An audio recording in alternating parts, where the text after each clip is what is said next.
Hello everyone, good morning. My name's Lewis, I'm the founder of a creative and digital agency called Red Lantern. We've got a session today about engaging and understanding Chinese fans. It's a bumper panel, 5 people. So we're lucky to be joined by 3 of the biggest clubs in Europe and also one of the fastest growing clubs in the Chinese Super League.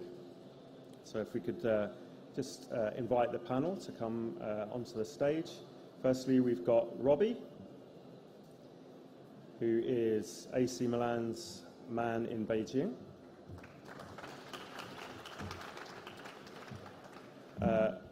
Next is Juvan, who works for Manchester United. He is based in Hong Kong.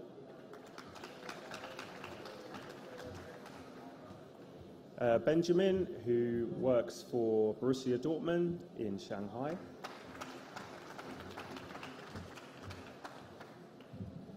And Diandian, who is the founder of a marketing platform called ECOSPORTS. And Hao Liu, who works for Chinese Super League club Chongqing Dangdi Lifan. So a little bit of housekeeping before the meeting. Most of the panel will be in English, but there will be bits and pieces in Chinese. So if you do need a headset, go and grab one now. Today's subject is understanding and engaging Chinese fans, and that's a subject that agencies like ours, clubs and brands wrestle with every day. It's a very broad topic, but we'll try and pick out some kind of key aspects of that today. If we start with you, Robbie, if we look at AC Milan as a club and trying to comprehend different behaviours of Chinese fans versus domestic, how would you characterise the difference between, for example, an AC Milan fan in Milan versus an AC Milan fan in Beijing? Of course. I think the difference is pretty obvious, given the fact that the experience of receiving or becoming the fan of a certain club is differently. So, for example, if there's a fan in Milan, so he can go to the stadium, he can hang out with the community, with the local fan club, whereas a fan in China, even in Beijing or Shanghai, he probably receive the information from broadcasters and also probably at night and watch the game along. So that's pretty much how they experience quite differently. So, and also the fact that given the Serie A was broadcasted back in the 90s, and that was one of the first leagues that had been broadcasted in China live. So back that time, a lot of glories and back the trophies was winning a lot of fans for us here in China. Whereas for Italian football fans, they're more community-based and they're more local-based. So if you grew up in somewhere in Milan, they probably become very hardcore fans. Well, here the receiving channels mostly from broadcasters and also bring by both the trophies back in the days, and also it's very interesting that we noticed a lot of Chinese fans follow a certain team because there's one coach that he super likes, or there's one certain, for example, Kaká or Shevchenko, who they do follow, and then that's how they become eventually a follower of a team. So that's basically how the difference is, I would say. And if we look at unpicking this relationship between the content that you publish globally and the content that you publish in China, Juvan, if we look at Manchester United, obviously a hugely successful club commercially, how do you tell the story differently on your global channels versus how you tell it on your China channels? They're indeed quite different.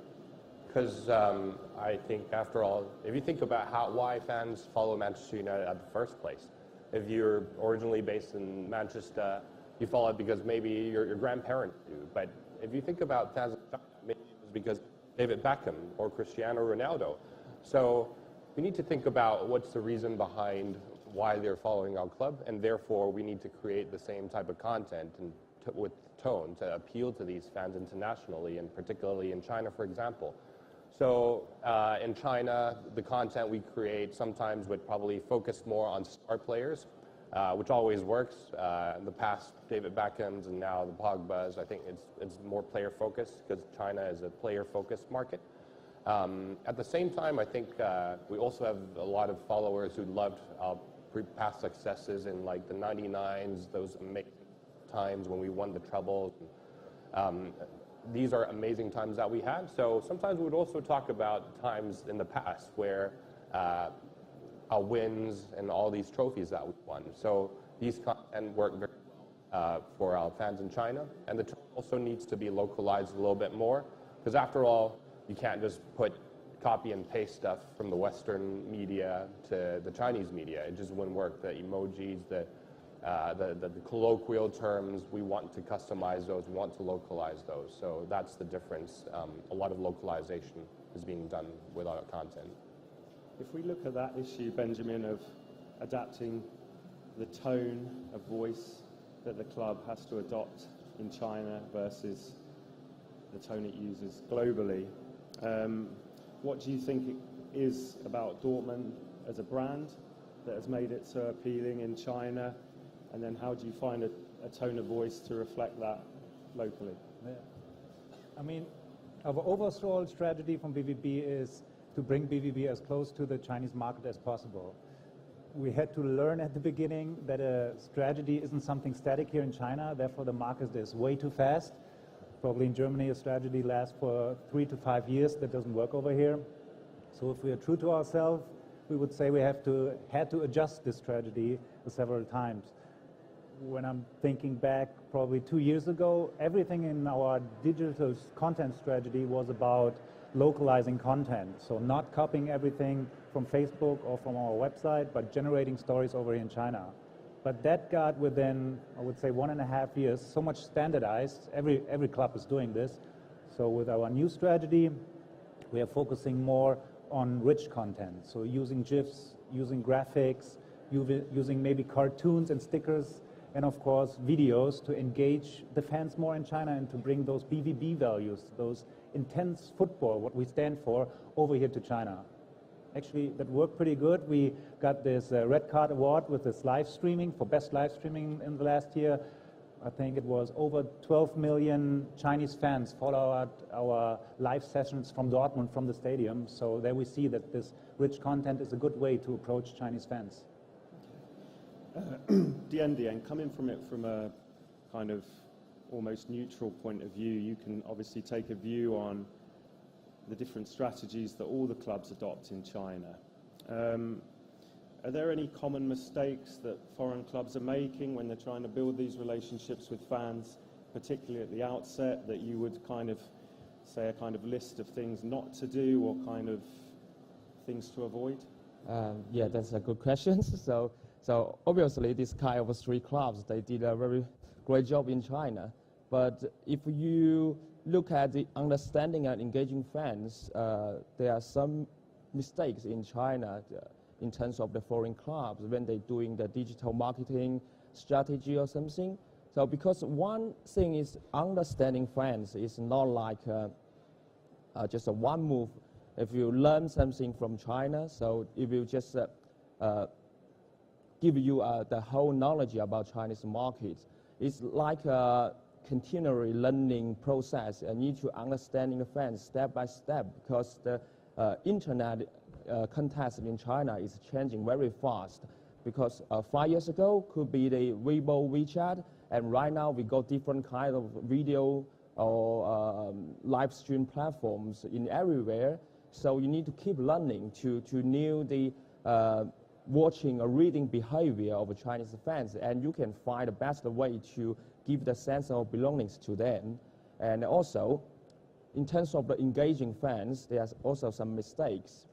Lots of clubs, they would like to set an objective like a number or a figure in terms of the followers or interaction rates.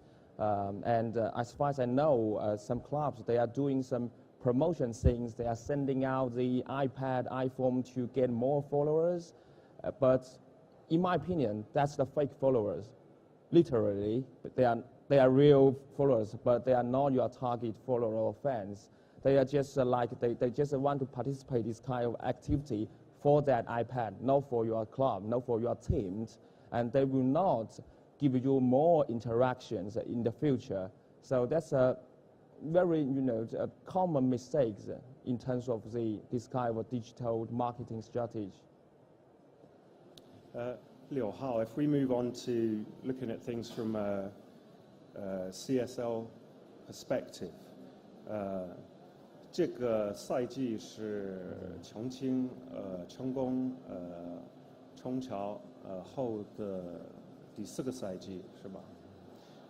球队有没有对球队的粉丝群有任何调查？重庆的粉丝群有什么特点？是的，我们在这个赛季之前的冬歇期对重庆的球迷做了一个抽样的调查，我们通过线上和线下的方式，一共收回了2000份有效的问卷。那么在这个问卷当中，我们发现了一些非常有意思的数据，同时我们觉得这些数据也可能有一定的参考性。首先从这个性别上来讲，我们调查反馈的信息是有86%的球迷依然是男性，但是女性的比例已经达到14%，这个比例在过去的3年当中应该来讲增长是非常迅速的。然后第二块是这个年龄层，年龄层从20岁到45岁这个阶段，占的比例大概在91%左右。然后第三个是成为球迷的年限，我们发现我们的球迷从1年到3年，3年到5年，5年到10年都是20%左右比例，但是10年以上的球迷占了30%，这可能跟这个他们当时从90年代开始看中超这个联赛有关系。那么第4块就是这个教育背景这一块，我们发现我们的球迷当中有45%的球迷拥有大学本科及本科以上的学历，这一点是令我们比较意外的。第5块是收入，收入这一块，月收入在5000元人民币以上的球迷大概占了1半左右。那么在消费这一块呢，平均每个月花费在足球相关的事情上的消费达到200元人民币以上的，占了42%。最后一个项目是对于这个球赛的关注度，那么98%的球迷，他们除了关注重庆本地俱乐部的比赛之外，还会关注国内的中超比赛、亚冠比赛以及欧洲5大联赛的比赛。那么这第一部分球迷画像这一块，我们得出的结论就是，我们现在的球迷的整体的结构和20年前相比有了非常大的变化。这个变化主要体现在3点，第一点是更加的年轻化，然后第2点呢是他们的这个教育背景更加好，第3点就是他们的收入以及消费能力都有很大的提高。因此我们判断可能在未来的3到5年之内，就是中国的这个球迷在足球相关的消费领域可能会产生一个新的增长点。然后第2块是关于这个数字媒体这一块的调查，我们发现我们的球迷有84%都会关注俱乐部官方的微博和微信，那么当中有57%的球迷会每天都看新闻的刷新。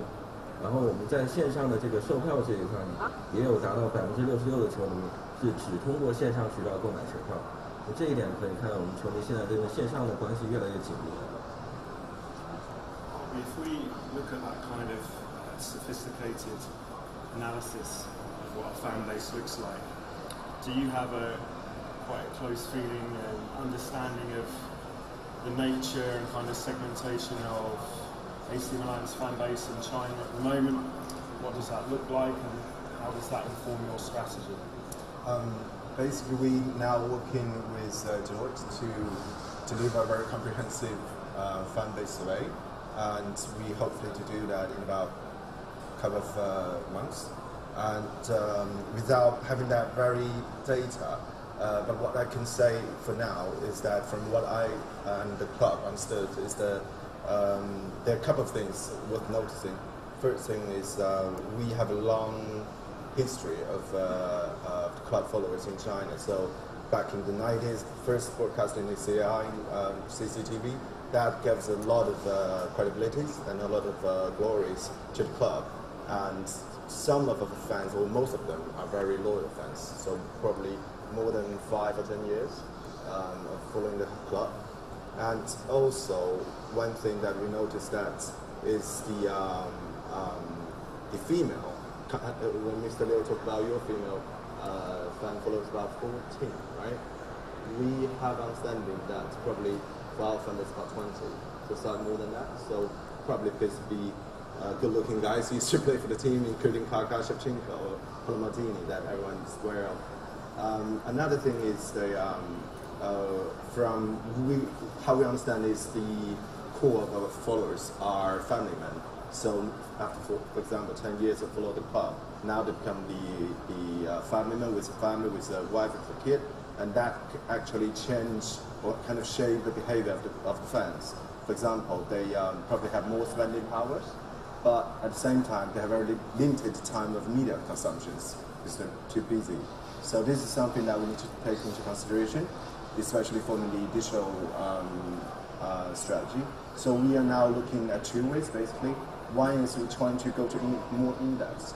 So for those who have followed the club for over 10 years, they want to know more than just how good you're doing on the ground or the training details, but they want to see a little bit more in-depth analytical analysis of the performance on the ground for each individual players and other team as a whole. So that is why we recently opened the Gongqiu account officially, and through that platform we got very good engagement rate, and also some in-depth content. We're trying to focus on those hardcore fans to help them, bring them closer to the club. But at the same time, we are thinking about how to attract the female fans more, and also to be more appealing to young generations. So that's why we also have a strategy that we are trying to do now in China, is to expand from a football club, a football brand, to a more lifestyle side. So for example, as the city per se is a very attractive city. We have a lot of lifestyle, good food in Italian, luxury and fashion brands, all based in Milan. So this is something we're trying to do in the future, not just focus on the football ground, but also off the pitch, and also kind of lifestyle of the city, of the Italian, that bring that element to China and closer to our fans. This, I think when we look globally, generally, if you look at the kind of back-end social data, it seems to be, in terms of a gender split, it's often 90% men. But as you just mentioned, we see a higher percentage of female fans here following football. Clearly your strategy is still in development, but do you have any early ideas about how you will kind of tailor content for that side of the audience, or will it be the same? Yes, it's that. I think we're thinking about, if you look at the female consumption, media consumption, they do not really care about the in-depth performance or analytical content, but they're more focused on human angle of the content side. So for example, if it's some players from our club, that could be more interactive to our fans. For example, we're thinking about new platforms such as Douyin, that kind of lifestyle, live streaming content, be more inter-human content, would be more probably aligned with the strategy that we're thinking of. I think, Juvan, I think everyone will know that certain platforms are blocked in China. No Facebook, no Twitter, no Instagram.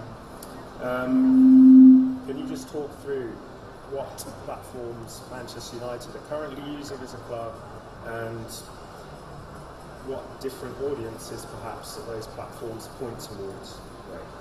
So right now we have two main offerings on our social media platforms right now. So first of all, we've got Sina Weibo, and secondly we've got WeChat. I'm sure all of you have heard of these platforms. In terms of how we utilize these platforms, though, it's a little bit different, because Sina Weibo is probably a little bit more similar to Twitter. It's an open platform where people can see all sort of content regardless of whether you're a follower or not. Like, you probably could share on a wall and you could see others' feeds. So it's a lot easier for content to be shared and spread on Sina Weibo. So in that sense, we're utilizing Sina Weibo as a channel to reach out to a more sort of follower but also casual fans. So whenever we publish the news on about a transfer or so on, it spreads very easily across Sina Weibo, and that's how we use it really to grow our reach, really, to reach as much people as possible. On the other hand, we've got WeChat. WeChat, while you use it as a day-to-day messenger, there's also this functionality where you could follow accounts, subscription accounts, so-called. So every day we could publish a post. And it's mainly focused on our hardcore follower fans. So people actually have to follow our WeChat account in order to get these pushes every single day. These are very highly engaged audiences. They almost read every single news that we publish. On CNET, probably not everybody reads every single post. But on WeChat, if somebody follows you, we're very proud that a lot of these posts are almost being read by every single person who follows us. But how strong WeChat actually is. And our strategy actually is hopefully to grow on WeChat and Weibo, because I think Robbie mentioned just now, it's indeed true that I would say China is a relatively fragmented market. So people are all over the place. Urban, rural populations are on probably different platforms. Everyone likes to use their own sort of type of style. So Dongqiudi, for example, Toutiao, these are platforms that we feel are of high potential that we want to grow to. We right now have more than 9 million followers on Sina Weibo. We're also the most engaging platform on WeChat.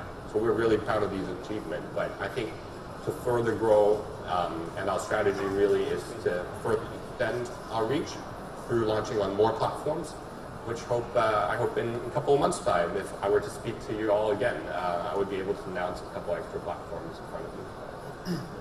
Benjamin, I think it's worth just pondering WeChat for a little bit longer, because it's obviously a phenomenon here in China. It's almost a way of life. It's omnipotent. It's, it's how you buy your food when you're traveling on a train, and all manner of other things. How does Dortmund as a club view WeChat? Is it a social channel? Is it a CRM? What's your take on that? Yeah, the question is what we as a club do on WeChat. Our basic strategy is that we divide our content into four main pillars. So we say, is it just updates on news? Is it more entertaining? Or is it educational part, like telling our history, the history of the club? Or is it bonding, so interacting with the fans? So, for example, our website is almost 90% just update. Latest news about the club, rather than Weibo is more entertaining. And the WeChat is engaging with the real diehard fans, as you mentioned before.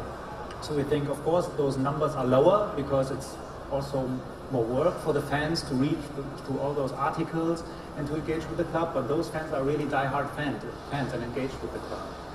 We saw this on WeChat. We think it's a really personal communication. And we saw that those fans are engaged. We had a terrible defeat this season.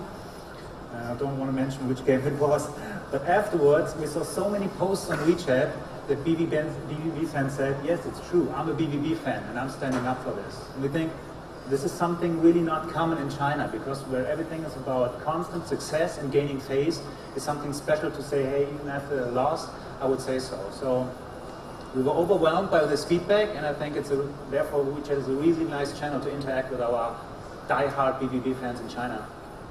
Yeah, and I think we as an agency would reiterate that. I think a lot of our clients are kind of constantly challenging us about follower numbers on WeChat, because they think, well, everyone in China is using WeChat, why haven't we got 10 million followers on WeChat? And it's just a much more intimate platform, and the value of a WeChat follower, I think we think as an agency is much higher than those followers on other platforms, and should be viewed as such. I think some of the other panelists have already mentioned Diandian, new platforms emerging in China that should perhaps be looked at. Could you describe for the audience perhaps 2 or 3 of those platforms that they should watch out for, and what's different about them? For example, something like Douyin, why has that become such a quick success, and will it last? Yeah, that's a good question. I just mentioned before that we have different media channels right now. So like it's a hot topic about Douyin, about Toutiao, about something new media platform. So, but if not just a club perspective, for all the content creator, we need to think about 2 questions, in my opinion. One is how the profile and how the feature of this kind of platform can fit your content. So is that the user or audience of this kind of media content really is your potential user audience? I guess probably not. Maybe 2 or 3 new media platforms could be your potential audience, but some others maybe they are not. So when you want to evolve, when you want to launch a new media platform like hotel, like Douyin, you need to think about it. You need to think about the profile of this kind of audience. And the second question is, do you really find a strategic way in terms of the content to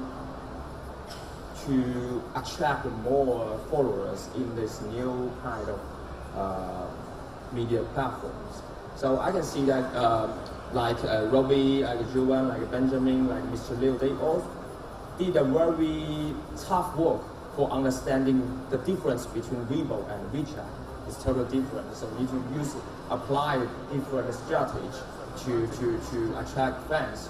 And in terms of the Douyin hotel, also need you to do more research to understand how this platform works, how the reading behavior of this kind of audience is very tough, and it's as I mentioned, it's changing. Maybe have a dramatic change in 6 months. So it's challengeable for me to understand readers. And in terms of the club perspective, I guess they have to find a good way. They cannot just replicate the content from Weibo, WeChat, and then put into the new media platform. They need to find maybe the totally fresh, completely new content, a structure of content to attract the new fans. So yeah, I think it's a long-term plan, but you need to modify your track step by step in the future. So that will make like digital media marketing strategy successful, in my opinion. And with Douyin, obviously it's a platform that links music and video short form. What is it about the Chinese market and what digital users in China like? Why has that platform been so successful so quickly? In my opinion, I don't want to define it as music or something platform. I think that's the recorder of a lifestyle of everyone. So I think any interesting content, any content who can stimulate the curiosity about a user could be successful in this kind of platform. So yeah, so that's the reason why, because we have some, fragile time right now to maybe we just have the time to enjoy, to watch the video just like 2 or 3 minutes. So you need to attract the readers and the audience in the 2 or 3 minutes. It's very challengeable, but that's the main trend right now. So in terms of the football club, I think Juventus just launched the official Douyin account last week. So let's go and see and how they can just use this kind of club football content to attract this kind of fan. Because as we all know, we believe that football could be the lifestyle of many Chinese people. So it's definitely right to get into this kind of platform to give the football clubs, players, match content into this kind of new media platform audience, and then give them a better way to understand, to feel the sense of belongingness from the club. So obviously there's lots of platforms in China. It's about bringing them all together and finding the right way to use them. Liu Hao, 请介绍一下，在一个中超比赛日，重庆的社交媒体团队的结构是什么样的？什么样的内容是最受欢迎的？能否举些例子？现在我们俱乐部情况这样，就是涉及到数字媒体这一块的内容，基本上是以这种代理外包的模式来做。那么我们在比赛日当天，我们大概会有6个团队来做这个事情。第一个团队是数据团队，他们会收集这个比赛的交战的双方他们历史的数据，包括球员的数据和记录。那么第二个团队是海报的团队。那么海报团队今年就是从去年以来吧，我们俱乐部在这一块可能在中超来讲的话做的还算比较不错的，也得到了国内其他的地方的球迷的一些认可。然后第三块团队就是视频团队，我们会有大概3到4个人的视频拍摄小组，会在整个球场的各个球迷看台抓拍球迷庆祝的一些视频。然后第4个团队呢，就是跟队的，他们主要是赛前球队到达球场的拍摄，以及发布会，包括球队这个在更衣室庆祝或者怎么样的这些拍摄。第5个团队呢是在微博平台的图文直播，他们会实时的把图片啊，或者是动图啊，以及文字发到那个微博的直播号里面。然后第6个团队就是后台的一个总控团队，这个总控团队除了协调发布各项资源以外，还会在球迷聚集的一些网上的论坛以及他们的讨论组里面去抓取一些他们的一些比较好的视频元素。然后目前就是球迷最欢迎的，可能从去年到今年主要就是海报吧。这一块我也举一个例子，比方说今年前一场比赛，我们一个主场比赛的海报就是以这个电影《头号玩家》为这个主题的。如果大家看过电影就知道，那么在这个《头号玩家》里面，游戏中的玩家想要通关，必须要通过一只大猩猩堵在一个路口那里，但是他们最后是绕道过去才成功的。但是我们这个海报创意呢，就是说，因为我们的前锋的外援速度非常快，所以我们创意就是说，他通过他的速度直接穿过了这个猩猩的封锁，然后成功了。这是一个海报设计，这也是比较受球迷欢迎的。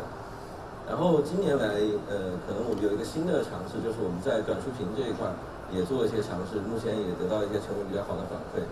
之前第1场比赛的时候，当时因为我们一个非常年轻的后卫队员可能犯了一个错误，险些让我们丢了球。那么当时我们的门将也是非常激动，是直接从背后抓住他的脖子，然后对他吼了2声。那么当时球迷看到这个情景以后，觉得是不是这2个队员平时在私下里有关系不好啊，或者是有不和的这种传闻？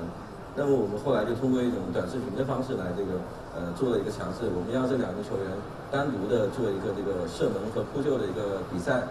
那么如果后卫队员进球多，那么他就赢了；如果门将扑的球多，那么门将就赢了。那么赢了的人就能够让输了的人做一件事情。最后结果是那个年轻的后卫赢了，然后他就以当天那个守门员掐着他脖子的姿势，他也掐了一下那个守门员，当然是非常轻的。同时他还回头对着镜头微微的一笑。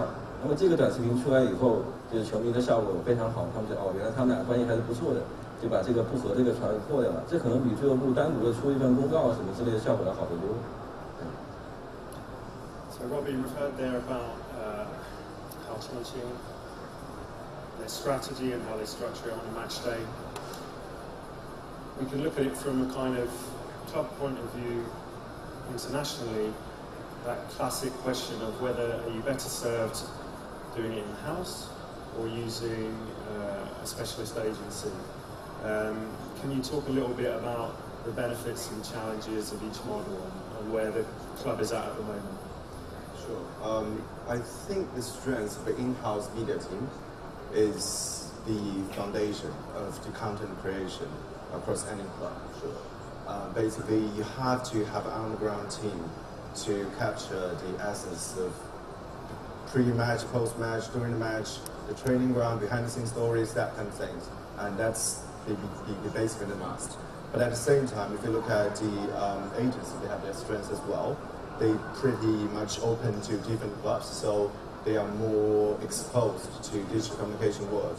And that's where their expertise, their insights regarding local fans, regarding how the latest, the trend, behaviors, and that kind of thing that would be difficult for a club to really do that in-house. And that's what I believe is actually the strengths of agencies, both in Italy and China.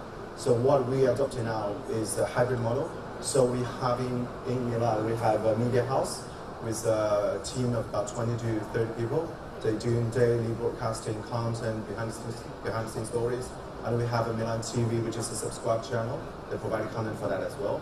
At the same time, in that media house, we now have 2 Chinese employees. One is as the host, one is as the editor, to make sure that the daily content will be customized based on the local market requests and insights, and make sure the content will be delivered in a manner that suits local market perfectly. So, for example, what we did yesterday is a new post that we have understands that it is a Sikh fan, and his wish is to have a team jersey with Gattuso's signature. So what we do is we ask the media team in Milan and have Gattuso to sign the jersey and bring that to China and then deliver to the fan. And that is something we're trying to accomplish, is to utilize the strengths of our in-house media team and also supporting the local market inside. And this is what we see ourselves will carry on doing in the future. So if we look at, having looked at the importance of structure, how important is it for digital growth that the club is successful on the pitch? And in a season where the club might, in fans' eyes, underperform on the pitch, how do you make sure, or is it possible to still deliver consistent growth digitally in China? That's a great question. I think we do set a very high bar for ourselves in the past years, where we do rack up a lot of trophies every year. So being a successful team also means it comes along with a lot of challenge on the pitch every single season. I think what that means, though, is on the pitch performance certainly affects how we perform on social media, but I don't think it dictates our performance, and I'm sure we could actually do well and have great strategies on social media in order to help us to continue to grow. I guess all of us here wants your team to win for nil every week, and then on social media your fans would all be hyper and happy on every single post, very high engagement, that's for sure. But what I'm trying to say, though, is if you actually talk about and create the right content on your platforms that audience wants to read about, be it the history of your club, be it some lifestyle news about your players, some behind the scenes, Pogba doing a cool dance, that can also appeal to the audience. So while we want to win every single game on the pitch, which we know is very hard nowadays, what we think is we really need to focus on this sort of content creation, writing up interesting things for our followers, and we're sure that they'll continue to read them. United has over 100 million followers in China, and we're only around 9 million on Sina Weibo. Despite our WeChat already most engaging numbers, we do see a lot of room for growth still. So I think as long as we do the right thing, these kind of content in China, I think we'll continue to get this kind of reception. And also, I think we need to keep on experimenting. China is a very sort of celebrity and KOL-driven kind of economy, or these people are massive in China. And we really need to create campaigns. For example, United, there are a lot of celebrity fans that follows United. We try to create campaigns to leverage these KOL followers so that they can then attract their followers to follow us. There's a very famous celebrity called Luhan. People follow him a lot, massively, and a lot of people actually follow United because they know their celebrity, their favorite person in the world follows United. So we need to be innovative in terms of how we can continue to absorb these new fans into our fan base, continue to grow that. And I guess experimenting new content. We tried to live stream a youth game, 3 a.m. at night once, Manchester United versus Derby County youth game. We weren't quite sure about what the results were going to be, but actually it went out quite well. I think we had over 1 million views and 100,000 peak viewers. So for 3 a.m. kickoff, I think that's a pretty decent number for a youth game. So I think come up with the right content, keep experimenting, and I think that's how you could continue to retain and grow your follower base. And of course, I want to win 4-0 every week, but we do have other ways to make sure we do well. I think if we talk about success, it's quite a difficult question for me to ask as an England fan, but how has the recent success of the German national team benefited Dortmund? And which of your players are most popular in China online? And can you give us some insights as to why they're popular in China? What is it about them that's triggered that? Yeah, that's right. The German soccer has a strong reputation over here. very sophisticated approach. I think, of course, we as a club participate or benefit from this reputation, no doubt about that. On the other hand, we as a club develop this German soccer. I mean, we are bringing in those young stars. That's the BVB approach, not buying with 200 million euros expensive players. We are the other way around. We're developing those young, fast, dynamic, hungry young kids. And as you said, we got a couple of ones of them. Probably the most famous ones over here are Götze and Royce. Schmelz are Schein, there are a couple more ones. But especially Götze and Royce are very famous over here. So their sport of success drives BVB. Maybe there's one other aspect which we don't have in Germany about those stars. For example, Marco Reus won a couple of fashion awards over here in China. We won't have that probably in Germany, but this shows us as a club that this fashion and lifestyle topic about the players is a big thing over here as well, and we got to play it and work with it. About Dortmund's approach being not to sign big money players, but we often hear that China is a star-centric market, so nonetheless, how important is it for you in China to have these iconic players? Say it again. In terms of Dortmund as a club, how important is it for you to have these players that are very recognizable in China? Well, it's definitely important. I mean, if you see those surveys, the first question is, why do you follow a club? I think it's basically everybody saying it's about the stars and the success. This is answer number one. And then in the second place, which is where we are proud of, is also the club values and the playing style. So this is where we try to focus on more, that those values come over here, that we are not that dependent on those players. But yeah, the surveys show that players and success is still number one. I think if we look at that, talking about research around fans in China, I think when we run focus groups and do surveys, often we find that the entry point for fandom in China is a World Cup. So a fan will spot a player in a World Cup, like them, and then follow them through to their club side. And that's how the journey begins. Diandian, if we look at the World Cup on the horizon this summer, with China not being there, can you explain how a Chinese fan will choose a team to support, or maybe more than one team, and how that mentality works? Yeah, first of all, the Chinese fans get used to it, right? The outside of the World Cup is only nearly 14 years. So, yeah, but you know, so every time, especially for the World Cup, it's like a good opportunity to have a good knowledge about the different kind of national teams. Especially like 2 years ago, Europa Champions League is like people get used to understand the Welsh, Iceland kind of national teams, and it's very interesting that the Chinese fans, they tend to appreciate this kind of football match, especially in the World Cup periods, and I don't think it's like we stick into a teams, or maybe France, maybe England, maybe Argentina. So we just want to watch the intense, we want to watch the entertaining match during these games. We want to remember some very precious moments, or some great save, great goals, this kind of things. So yeah, it's like, for me, for myself, I support Netherlands. Okay, still upset of the World Cup, and maybe I can support France. Why? Because I like their jersey. It's very simple.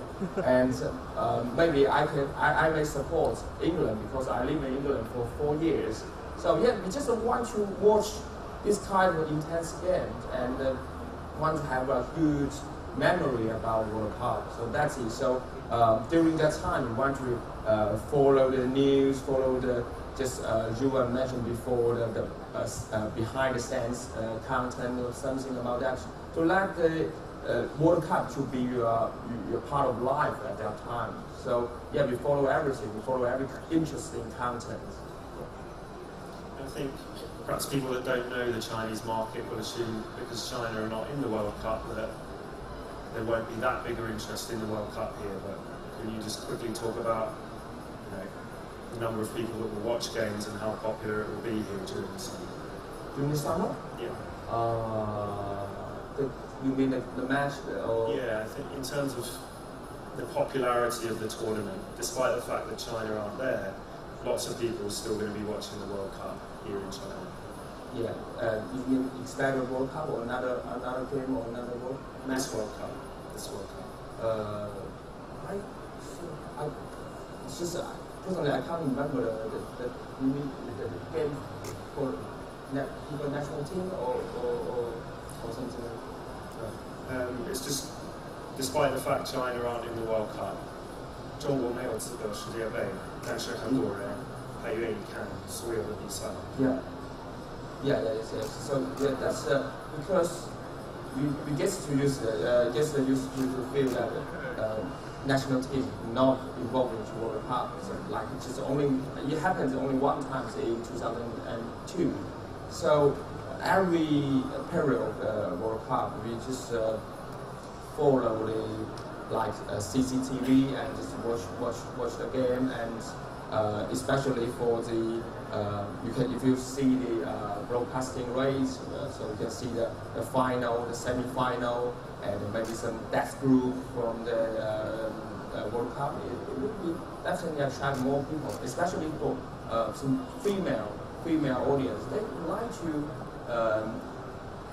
feel what's the feeling about the World Cup and why you are so excited about it. So as I say, and she will just give a glance of it, and but that's the reason why World Cup need to happen every 4 years and attract more people to love football. I think one kind of interesting question, we've obviously got 3 international clubs here, is how the CSL views those clubs. Are they friends? Are you competing for the same eyeballs? Or can you support more than one club? 在中国，很多国际俱乐部一直在努力发展自己的新媒体球迷群。中国俱乐部是怎么看这种的现象？对于你们来说是一个好事还是一个隐患？我觉得从目前来讲的话，可能还不构成这种竞争关系吧。因为首先，我觉得可以从3个角度来讲。第一个角度，从这个个体的球迷角度来讲，那么我所认识的中国球迷，绝大多数人都有2支支持的球队。那么第一支可能是他的家乡球队，或者是他生活城市的球队；第2支呢，就肯定是他所认为的整个世界范围内最优秀的球队。那么这些球队一般都是在欧洲5大联赛当中。那么而且我觉得就是他们这种同时支持2支球队的情况呢，可能是从心理学角度来讲，可能是有2种原因。第一个呢，支持家乡球队是一种情感需求，然后第2个呢，支持这个他们觉得是最好的 team best team， 这是一种审美的需求。因为你无论是对这种球星个人的审美，还是对整个球队表现出来的竞技的这个风貌也好，这个拼搏的精神也好，这是一种审美的需求。那么从目前来讲呢，他们中国球迷的家乡球队可能离他们心目当中的这种达到审美需求的标准可能还有一点距离，所以说这种同时支持2个球队的情况，可能还会在相当长的一段时间内持续下去。那么第2点呢，我觉得是从这个联赛的层面来讲，首先这个中国的联赛和欧洲联赛，首先在时间上它是不重叠的，它不影响你同时去关注2个联赛的比赛。然后从地域上来讲呢，也没有太多的可能出现2地的这个俱乐部的球队进行交锋的这种情况，所以球迷也不用面临选择是我一定要放弃哪支去支持另外一支。所以在近期内，可能球迷来讲，他可以一直保持喜欢2个球队的习惯。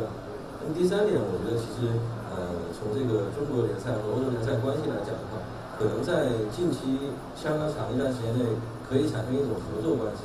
比方说，我们现在可以发现很多这种美洲的球员，包括非洲的球员，他们可能不能直接到欧洲俱乐部去踢球，那么可以先来中超联赛，那么在这边成长了以后，然后被欧洲俱乐部关注了，然后再从中国转回到欧洲市场，这可能会形成一个球员流动然后增值的这样一个链条。That brings today's panel to a close. I'd like to thank all the panelists for taking part. We'll have Real Madrid up next, but first a round of applause